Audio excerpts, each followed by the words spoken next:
Well, good afternoon, everybody. My name is Dan Samuels. I am the Director of Philanthropy at Second Harvest Food Bank of Central Florida. We are thrilled to have you here today for what is our third in a series of donor town halls, where we get a chance to share with you all that is being done by Second Harvest Food Bank in the community because of your generosity, because of your support. And so I'm excited to have you with us today, and as well as our key presenters, Dave Krepko, our president and CEO at Second Harvest Food Bank, and Michelle Byington, our immediate past board chair. Both are going to join me here on screen in just a few minutes to tell you a little bit more about the work being done thanks to your generosity.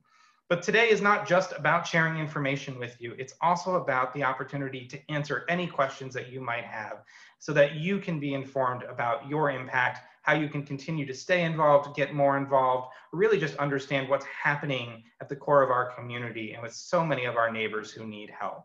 So today we have a fun format for you. For the first 30 minutes or so, Dave and Michelle are going to share a lot of great information with you about some of our new innovations during this pandemic, some of the numbers of the work that's being done, and the folks in our community that need help. And then we're going to spend the second half of our program today, the second 30 minutes, having a chance to have a conversation for you to submit questions for our team to be able to answer. And so for those of you who are new to Zoom, we're going to use the Q&A feature today that Zoom has. So if you're on a computer, if you scroll to the bottom of your screen, you can actually see a box that says Q&A. If you click on that box, you'll have the opportunity to submit a question for our team to be able to answer. Some of those questions we're going to answer live during that second half, and others we're going to actually answer as they come in throughout the presentation today. I have 7 incredible colleagues who are standing by in the background right now to be able to type out some of those answers to you so that we can be sure to get to every question that comes up today, because we want to make sure that you get the information you're looking for out of today's conversation. A number of you also submitted questions in advance of our presentation today, and we have saved those and we'll be asking those or answering those live during the second half of our presentation as well. So please don't be shy. We want to hear from you in that Q&A box today. If you have questions anytime during the presentation, please don't hesitate to open that up and go ahead and type out a question for us. We will also have some photos and images to share with you today. So you'll see that pop on the screen throughout so that you can actually see your work in action. With all that being said, I'll be back with you later today, but I want to invite Dave Krepko, Second Harvest Food Bank's president and CEO, to share a little bit with you today. Thank you for joining us today, and thank you for your support. We certainly can't have the impact we have without you, and it's really nice to address you personally. You know, I really enjoy signing those thank you letters for your support, and with every letter that's signed, you know, we send out good thoughts to all of you, but it's great to make this kind of connection with you. I hope you're all weathering this storm well. It just keeps going on and on and on. You know, I want to share a few statistics about the need that exists, and then I'll introduce Michelle, and then we'll talk about actually what we're doing about this. But the need for our services remains at an extremely high level. You know, if you recall going through the recession and how devastating that was to the economy, this pandemic makes that the recession pales in comparison to the pandemic in terms of impact. And it obviously has the whole health impact of it as well.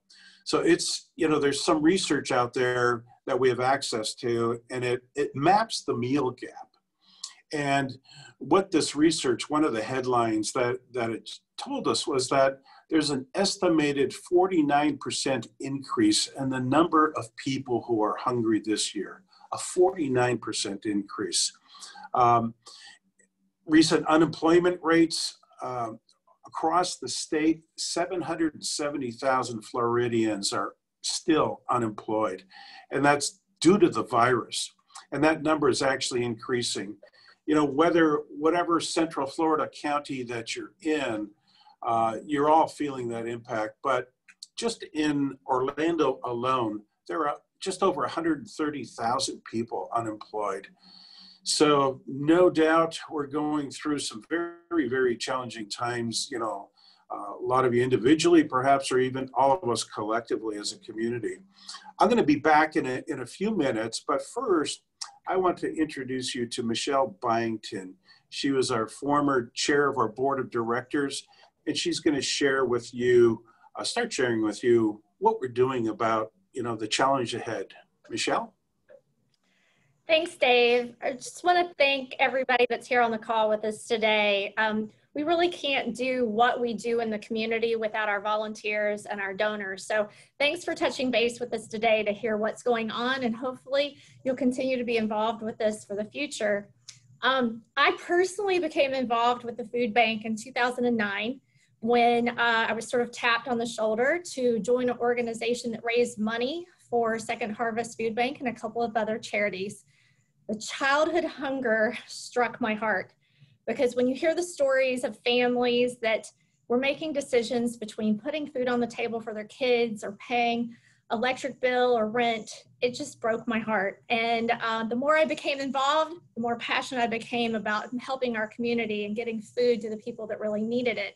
So I appreciate all of your efforts in a deep way. And I just wanted to take a few minutes today to share what your partnership, what your contributions have been helping us do, especially during these last few months of the pandemic. So one of the ways we normally get food out is through our 550 partner agencies. They're amazing. They've been with us for a long time. They're throughout our 6-county market area. And so many of these ran into problems in the beginning of the pandemic because they had volunteer shortages. A lot used elderly volunteers, and so they had to be really careful. So many have been innovative and started shifting the methods to distribute their food, doing drive-up appointments, doing a different kind of appointment format for their clients to come and pick up food. And what we've noticed through this stressed time of the pandemic, it's about 40% of the clients that are showing up at our partner agencies for the food distributions have never before reached out for assistance. These are families that are just experiencing things for the first time, and it's really humbling to have to ask for help in those kind of ways. So we're really glad our partner agencies are out there and they've been able to remain open throughout the pandemic. Something that shifted a bit during the pandemic is our mobile distributions. And you see these a lot on the news, hundreds and hundreds of cars lined up to receive food. And many times a food box is placed in the back seat of a car or in the trunk. So there's no contact with anybody. It's an easy way for us to help fill up somebody's pantry. We were doing maybe one of those a day, and now we're doing about 2 to 3 a day across the 6-county area. So these distributions include a lot of great pantry items for our families: dairy products, fresh produce, some frozen meats, and a lot of shelf-stable pantry items. These are not just a one-meal situation. These are to feed our families for a while. Since the beginning of the pandemic, we've had about 310 mobile drops in our 6-county area. And this number is just hard to imagine, but that's over 6.3 million meals to families right here in Central Florida. And I wanted to share a couple of those stories that have happened from these mobile drops. One of them was with a partner agency, and I was reading about one of our wonderful hunger heroes. His name is Roy Corrett, and he's a pastor, and he organizes a food pantry. And I believe they're out in Leesburg. And he has been distributing food to about 300 families right now each month, which is a huge increase in what they've seen before. So a couple of the stories he shared with us, there's recently a single mom. She was going through one of the drive-through lanes that you saw in the pictures, and she had her 2 daughters in the back seat. She's worked at a restaurant. They did a lot of catering business, and they've closed down. They have not reopened. So she's struggling, making ends meet.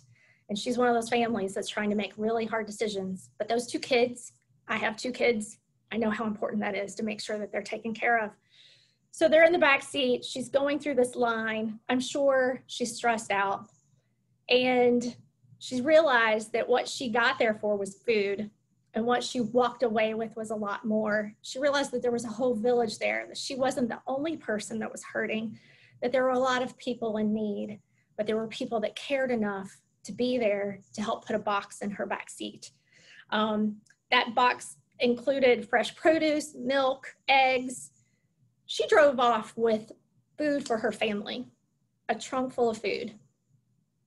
But she left with a lot of hope in her heart, knowing that she wasn't alone and there was a solution to help her.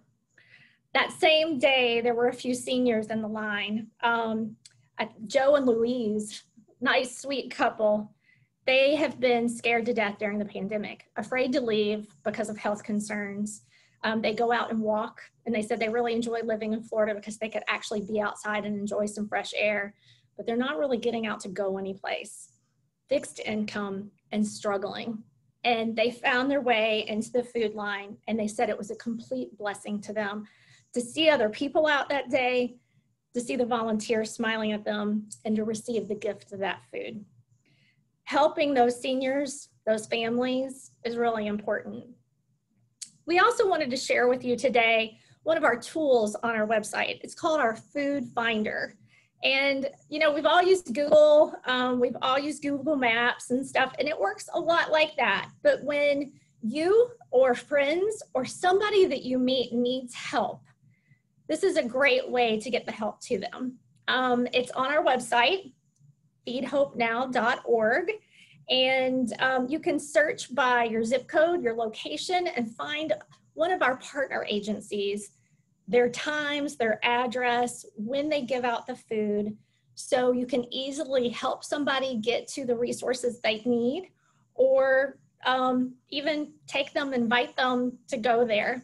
So we wanted to make sure that you had that little tool in the back of your pocket, because so many times our neighbors need a little help, and it's nice to know exactly where to point them.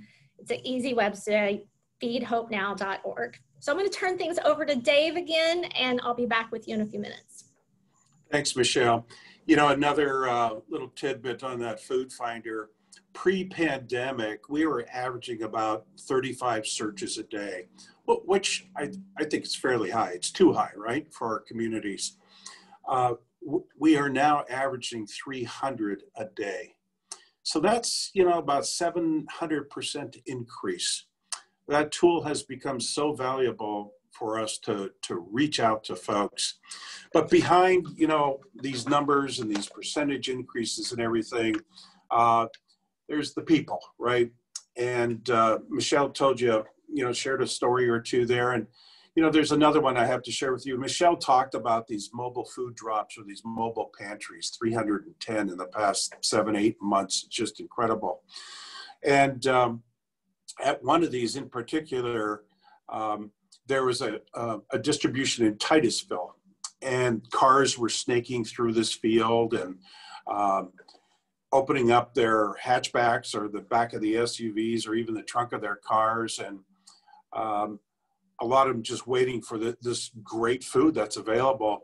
And one of the cars that went through the line, as volunteers were loading boxes of fresh fruits and vegetables and staples, there was a dad with a couple of his kids. And as the volunteers were putting the food in the back of the car, the one young son just like whipped around, you know, to his dad and said, "Dad, are we going to eat today?" And the man just started to cry. I mean, he just broke down and he said, "Yes, we will." You know, I personally can't imagine being in a situation like that. I've been very fortunate. And when my kids were small, again, my heart goes out to a father like that, you know, is out there working, and through no fault of his own, the economy, you know, tanks and he loses a job. So you know, food is just so powerful in so many ways. But he went on to tell volunteers that he had not eaten in 3 days. He was skipping meals. The kids were skipping some meals as well. But they drove home with that trunk full of food. but beyond the food, you know, they were just really filled with hope that they can get through a really tough time, you know, that the community is there. You know, that's what your financial donations are doing each and every day, each and every minute of the day. You know, it's situations like this that inspire us at Second Harvest Food Bank to do even more. And the past 7 to 8 months has just been a time that's really ripe for innovation. And I want to give you a couple of examples. And we wouldn't be able to do these things if it weren't for your support. So here's one example. And I never thought I'd see this in a million years, the food bank doing this. And I've been doing this for 26 years around the country. But we started home delivery of food. And we call it Bring Hope Home. And here's an overview of how it works. People go to our website, they can call in, they can do it online. They're asked a series of questions to vet them that there's a real, you know, need there. And we hook them up with a food delivery. And on this slide, you can see, you know, we have some volunteers doing this and also contracted with a company to do these. And we've distributed over 500,000 meals to almost 20,000 deliveries to date. And a lot of these folks are senior citizens, you know, maybe they're homebound, maybe they're physically disabled or mentally disabled, or afraid to go out and be exposed to COVID, or maybe they're self-quarantined. This kind of service was needed even before the pandemic, but now it is alive and well, and that's throughout the 6 counties of Central Florida. We offer that, and we believe it's going to go on after the pandemic. The second innovation I want to talk about is our new Mercy Kitchen, and it happens to be on Mercy Drive as well. So it's a very appropriate name and for a couple of reasons there. But this is a large production kitchen where it's high volume production of meals.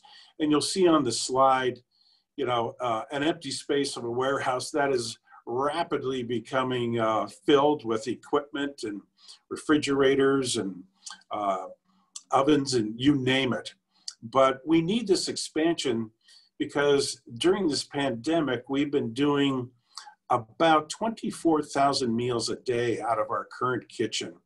And that is really kind of getting in the way of the rest of our operations. So we need that more space for more refrigeration, storage for dry goods, those kinds of things. So this is going to be fully operational in December and is going to live on well beyond the pandemic. But it goes a long way. Your donations, along with some very special CARES Act funding that came through Orange County, has really helped this thing grow legs and get going. So the production kitchen up to this date, since mid-March, has actually produced just over 1 million meals. And those 1 million meals are not only produced, but we are delivering those. So just amazing results, and that's your generosity at work. So Michelle, I'd like to bring you back in to share a bit more. Awesome, thanks, Dave. Actually, I have a couple questions for you, Dave. Okay. The screen with me.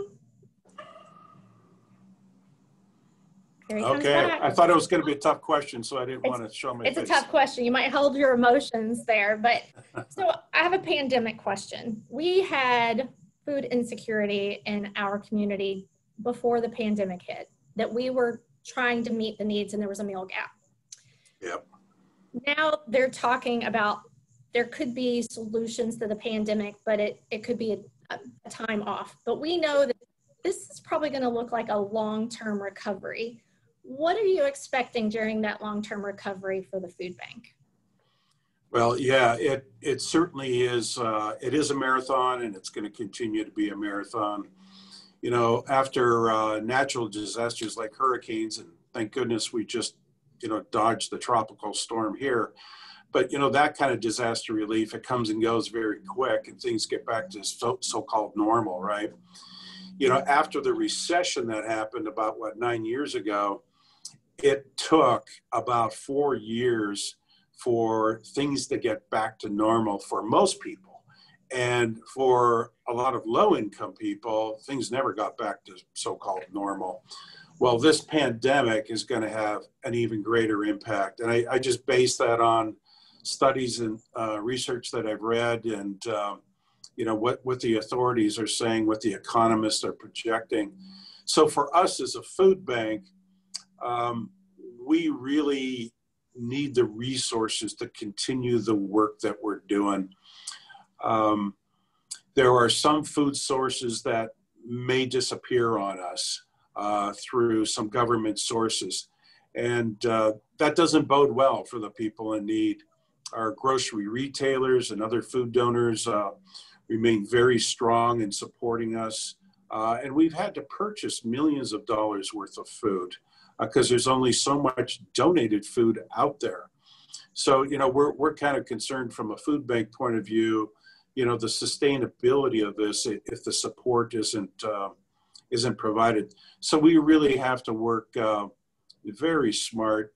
And there are certain issues that existed in the communities that we live in prior to the pandemic. And they didn't go away during the pandemic, and they're going to be there after the pandemic. And I'll just allude to a couple of those things. One is, typically low wages in the economy that we have in Central Florida, tough for people to make ends meet. Do they buy medicine, or do they pay rent? Do they pay rent, or do they eat? Those are impossible decisions. But those low wages are still going to be around after the pandemic. And then if you combine that with an affordable housing crisis, and it is particularly poor in Central Florida, when you look at all the metropolitan areas across the United States, Central Florida ranks in the, I think, top 3 or 5. So if you have low wages combined with a lack of affordable housing, you got big issues. Eviction notices now are going out to renters, and hundreds of those a day are happening in our community. So we could see a resurgence of homelessness. I hate to be the Grim Reaper, but those are some of the realities that we're facing. So it's going to be a long haul, and we just really have to come together. Everybody's got a stake at the table. The nonprofit community has a stake at the table. Corporate America, has a stake at the table. Private individuals have a stake. Local government has a stake at the table. It shouldn't be any one of those sources that's responsible for the solution. But if we continue to work together like this, as we are, you could see the amazing results that we're accomplishing. I hope that answered the question. That's a lot of information. So I'm going to switch gears and ask a different question next. And this one is the resources that we receive. Being a nonprofit, there's ratings for that for all of us out here in the nonprofit world. Can you share with our viewers today about our Charity Navigator rating and how that comes about? Yeah, that's a great question. Whenever you donate to a charity, you wonder how far is that money really going? I know when my wife and I donate to a charity, the same question. And you should be asking that, and doing that due diligence. So we're proud to say that, first of all, Charity Navigator is the largest national watchdog on charities, okay? And they check our detailed financials every year, do an analysis, and it's based on transparency. Are we even being transparent with our financial information? And also our efficiency. And they give you an efficiency ratio. I'll get to that in a second. But they give you a rating, and it can rate from 0 stars up to 4-star rating and everything in between. But 4 stars is the highest that you can get. And year after year, Second Harvest, we're proud to say that we achieved that 4-star rating. The other thing I mentioned was an efficiency ratio, and we're audited every year by an independent third-party auditor. And based on that information, they can calculate our efficiency. And year in and year out, we are achieving a 97% efficiency ratio. And what that means is that 97 cents of every dollar that you're donating is going to feed people. So that is incredible efficiency. We're at 97%, so we have some work to do, another 3% to go. But you need some of that 3% to keep the lights burning and, you know, to pay some of the employees to do what they're doing. So thanks for that question. Have any questions for me today, Dave? I do. So the burning question I'm sure that a lot of people are wanting to ask is, what can we do to get involved at the food bank? Oh, it's my favorite question. Give me the softball. There's sort of three ways that I would say we would love to have people get involved with us. The first is near and dear to my heart is volunteering. We can't do what we do every single day without volunteers at the food bank. And of course, that's changed a lot during the pandemic because we've temperature check, everybody's in a mask, we socially distance, there's fewer people in our warehouse and doing the activities that we have our volunteers do every day. So we're only having about 35 people per shift right now, which is far fewer than what we were having pre-pandemic. And there's a list of all of our volunteer shifts and everything that we need help with out on our website. It tends to fill up easily, very quickly. And I know I check back frequently to see if something or one or two spaces have opened up so I can fill in a gap somewhere. So don't be shy. We'd love to see you in your mask at the food bank volunteering. There's a lot of focus coming up in the next month or so with the holidays, and everybody thinks about putting food on people's tables, and we love that time frame, but we need help 365 days a year because we feed the families in our communities all the time. So we appreciate all of those volunteers. Another great way to get involved is to have a virtual food drive. Right now is probably not the best time to invite your coworkers and your friends to have a gathering and actually collect food for us. So we've made it really easy. On our website, there are detailed instructions of how to put together your own personal page and invite others to donate for a virtual food drive. That helps us tremendously, and it actually puts out so much awareness to the community and reaches people that we would not normally touch because they're your friends that you're getting involved. The last way is donations. And without donations, our organization cannot do what we do every day. We can't put the food out. We can't host the mobile drives. We can't touch those families like the dad with those two kids in the car or the single mom. So the biggest thing for you to know is every dollar that's donated creates 4 meals. I don't know about you, but when I go shopping, even the best BOGOs can't put 4 meals on the table with $1.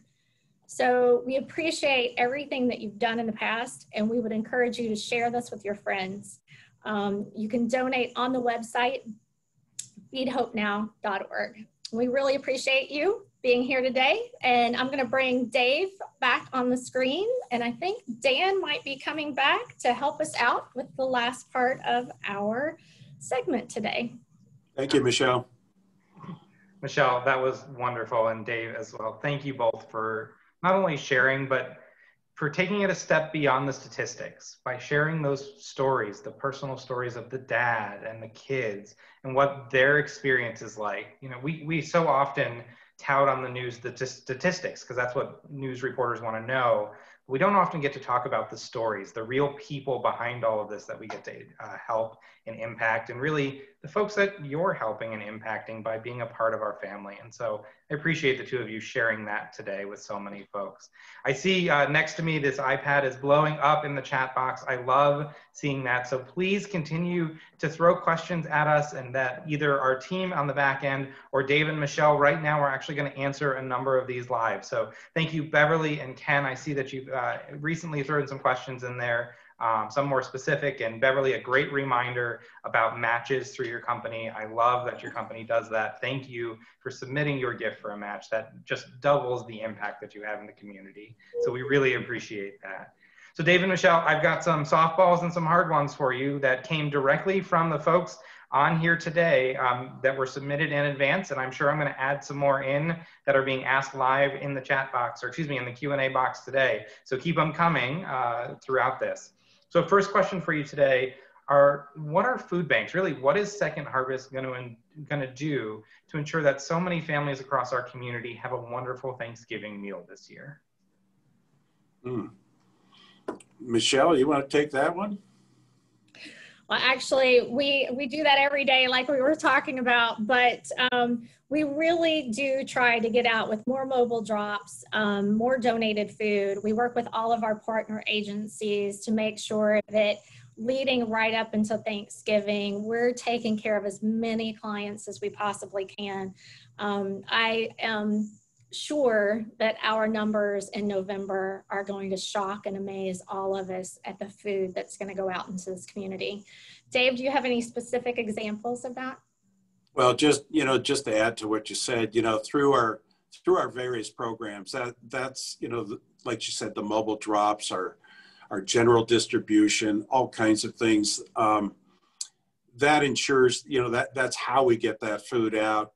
But what we do at this time of the year is the kinds of food that we have to purchase, okay? Because as I said earlier, not everything's donated. So we will purchase the ingredients of a Thanksgiving dinner, okay? From the whole turkeys to the cranberry sauce to the mashed potatoes and the vegetables, all that stuff. So, it's just not a box, a vanilla box of food that, it's set up for the holidays to make it special for these folks. And we just, we squeeze every dollar we get to ensure that these folks are getting food. And for the Thanksgiving holidays, we will be providing enough food leading up to the Thanksgiving holiday for 300,000 meals a day. So those people are going to get fed. Thank you for your concern about those folks. Thank you both for that. And I happen to know that actually on this Monday, we have several hundred turkeys going out of our warehouse thanks to our partners at Trustco Bank, who are coming in from their national and local offices to be able to help us distribute those. So we certainly are taking care of folks during the holidays as well as every day. We want to make sure folks have food on the table. So appreciate you both for that. Next question for you, and really, Dave, this is probably one for you. Can you help explain how our satellite warehouses work, our warehouse in Brevard as well as Volusia? Yeah, I'm glad that question was asked. We serve a 6-county area. So Orange, Osceola, Seminole, Lake, Brevard, and Volusia. And we have established what we call branch facilities in Volusia and Brevard in particular. And those are in addition to our Orlando-based facility. So it makes sense, and it's much more efficient to do distribution in those areas when we have a branch facility. So the food collected in those counties, the money that is raised in those counties, stays in those counties and helps those branches stay alive and stay vital. And each of those branches have just done a phenomenal job, during COVID, but they are really, a direct extension of our mothership here in Orlando. Thank you, Dave. And I think it's really important that you said that all of the donations that come in from a county stay in that county, whether it's Brevard or Volusia or Lake or Osceola, Seminole, Orange.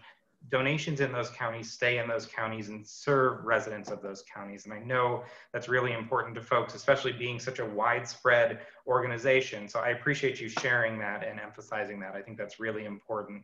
I did have a few folks in the questions ahead of time ask about volunteering at our Brevard or Volusia warehouse. And for those of you who asked those questions ahead of time, I'll go ahead and follow up with you afterwards and connect you with our warehouse manager in that county so that we can get you set up to volunteer there with those folks. It's a smaller warehouse, not quite as much of a robust volunteer opportunity, but we still rely on those volunteer hours and help. So those that ask, I will follow up with you in the next few days to make sure I get you that information.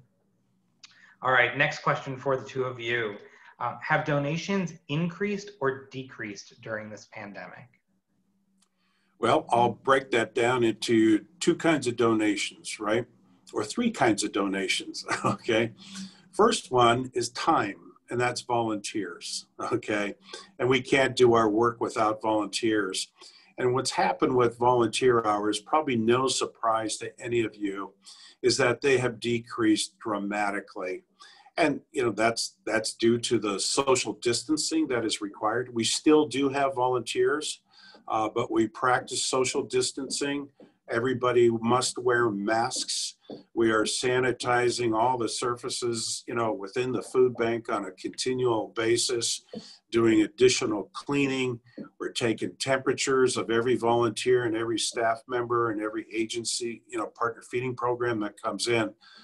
But we have to respect the social distancing piece. So those hours are down through no fault of the volunteers. You know, they're coming back, and we truly appreciate that, but we have to be very selective there. The second type of donation would be food. And those donations have been up and down since March. Early in April and May, the food supply chain across the country was upside down. And it was really hard to get certain types of foods. And the grocery retailers were just swamped, you know, with people, because people were eating so many more meals at home rather than out. And as a result, those retail donations decreased quite a bit. They are now back, thank goodness, and they're back strong. Donated foods through food service companies, food manufacturers are coming back. And now we are getting into the terrific harvest season of our Florida farmers. And we have plans to rescue millions of pounds of those surplus fruits and vegetables. There are some government funded food programs that have been around during the pandemic and just before the pandemic that have now expired. And that's a large decrease in the amount. We don't know what Congress is going to do about future funding, but we remain hopeful that, you know, some type of relief will be provided. Let's see, I think I covered all the kinds of food donations. The third type of donation, of course, is financial donation. And the collective community here in Central Florida, you have been generous, and thank you again. I mentioned some of the CARES Act funding that we got through through Orange County and through Osceola County as well to provide food. The corporate donors here have been terrific. So they've remained strong in some charitable family foundations. So they have been strong. We do have a concern of, you know, will there be donor fatigue, as we call that, you know, that how long can they contribute to donate? But so far, so good. So, you know, it's kind of a mixed bag across those three types of donations. Dave, I'm going to jump in and just say thank you too for all those donations. From the board's point of view, we're amazed at the contributions that have come in. And I want to give a big shout out to our Florida farmers, because I know every time I walk into the warehouse, I see huge allotments of fresh food that's coming in from our farmers. And we're blessed to be here in Florida, where we have a lot of agriculture. I remember hearing early on in the pandemic about farmers mowing over their fields, and it hurts us in the food banking industry because we know all of that food can go to so many good families.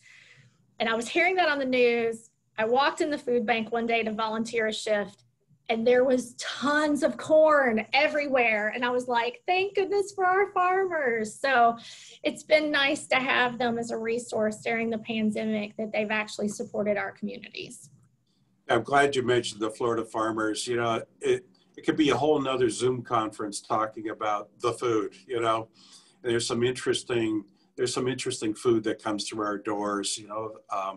I saw a sweet potato as big as a football, you know. I'd feed a few families for sure. I don't know how you'd bake it, but you'd have to do something else with it. You know, and then there's a farmer that was growing cucumbers, right? And we were visiting the farm, you know, a few years back, and we saw thousands of cucumbers going down the conveyor belt, filling these giant cardboard totes and going into the trucks, right? Then we saw another conveyor belt going another direction. And we said, why are those going over there? And the farmer said, I got to dump those. And we said, why? And he said, well, I have a contract with a major pickle company, and they don't meet spec. They're either too big, they're too small, they're curved, maybe they're yellow, but they're perfectly edible. And we said, time out, you know, we would like to collect those for you, you know, get it to people in need. There's just a gazillion stories like that. If you've never been into the food bank, and when this pandemic calms down a bit, and it will, and if you've never been here, please come in for a tour and see up front and close, you know, how your generosity is working, and to, you know, hear a few more stories about the food and about the volunteers, all kinds of things. I love it. Thank you both. And Michelle, thanks for the reminder about our Florida farmers. They certainly are an important part of our family. I also want to give a shout out if we have any monthly donors on the town hall today. We have over 1,800 monthly donors who have committed to helping sustain our work on a monthly basis. And to these folks, they are family. They are part of the fold of what we do. And we're just so grateful for all of you. So Michelle got her shout out. I wanted to squeeze mine in too. Folks, we had a quick question that I'd love to answer real quick in the chat from an anonymous attendee who asked, how early do you need to show up for a volunteer shift? I know we've talked about volunteer shifts quite a bit today. The answer to that question is you only need to show up a few minutes before your shift, maybe 10 minutes or so. We're going to start your shift right at the scheduled time. So you need to come in just long enough to do a quick temperature check. It takes maybe 10 seconds to do, and just to gather everybody together. So no more than 10 minutes. And if you happen to run a minute or two late, we'll still get you back in the warehouse. But we'd love for you to be there on time so that you can go to the orientation with everybody else. So great question. The lobby is a great place to do a selfie too, right before your volunteer shift, and let everybody else know what you're doing for the good of your community. And there's just a couple of great places in the lobby to do that. Or if you're serving with some friends, take a couple shots in those masks, tell everybody that you're helping out Second Harvest Food Bank, and you'll really enjoy those pictures later. I love it, Michelle. Thank you for that. You're so right. Everything from the hope sign, our donor wall. My favorite, I think, just because it's an unknown, is that if you actually look up in our lobby, we have giant spoons that are hanging from the ceiling. Those were actually spoons that we used for our groundbreaking for the building that we've now turned into decor in our lobby. So just a very cool space. All right, I have one last question for you. And folks, this is your last chance. If you have any other questions, throw them in the Q&A because we have one more here slated. Really, I think this one's for you, Dave. You talked a little bit about the Map the Meal Gap study and a few other details. Can you help us understand the role that data plays in our decision-making about forecasting the volume of need in our community? You know, data plays a huge part. You know, we hear about the use of data in the for-profit world a lot, but for us as a nonprofit, it's really significant because we are not a small operation. You know, for this coming year, we project we will distribute enough food for close to 76 million meals. So, the use of data, we have something called KPIs, okay, key performance indicators, and we track about 4 dozen of those on a daily basis. Everything from, time studies of how long it takes to, to serve someone who comes in, to how long it takes to unload a truck or reload another truck. What is the, we track the cost per pound of, what is it cost per pound to distribute a pound of food? And we track these things all because, it goes back to that efficiency ratio I talked about.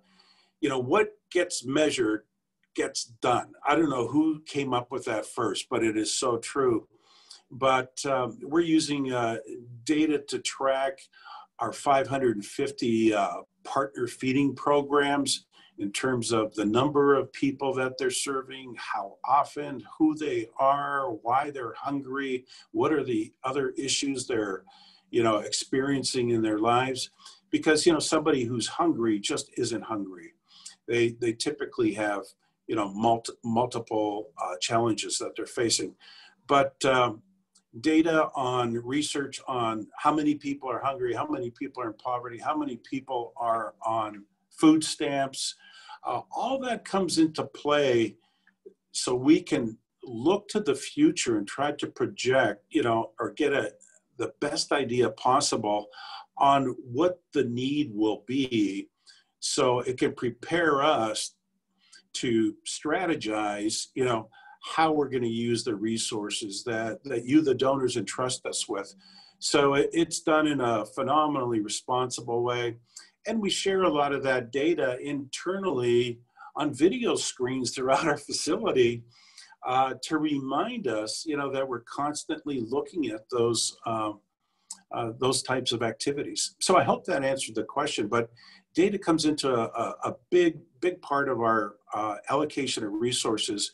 And in our strategic plan for the future, we are looking to do more and more with the use of data. We created a new position in the past 6 months here. We hired our first data analyst. So that speaks volumes about the amount of information we have here. But, the key comes down to what are you doing with that? And are you doing the highest and best use of the resources allocated to you? So data is critical.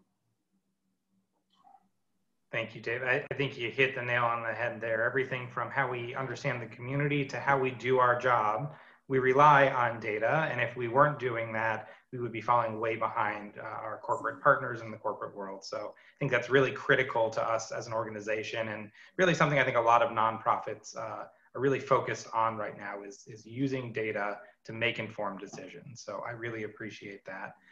Folks, we're going to go ahead and wrap up a little early today, but I just wanted to take an opportunity to say thank you. Thank you for being active participants today. Thank you for asking such great questions and keeping us on our toes. I think one of the things that we pride ourselves most on as a food bank is our transparency in the community and the fact that there's no question that we won't answer for you. And so we appreciate you asking the hard questions. It really shows how dedicated you are to this mission and how much you care about the work that's happening, and moreover, how much you care about our neighbors in need. And we are grateful to have you as a part of our family and as a partner in all of this work. So that being said, I encourage you, if you're looking for more information about the work that we do, or more stories like the ones Dave and Michelle shared for you today, you can find a whole bunch of them on our website. It's feedhopenow.org. Or you can, of course, Google search Second Harvest Food Bank of Central Florida. Don't go to Central California. They are 2 different websites, and we would be glad to address them today. That being said, Dave, I want to just turn it back over to you for any final thoughts or words. Yeah. Well, I hope you realize how much you're impacting the lives of your neighbors, and what a difference you're making in their daily lives. So stay safe, and thank you.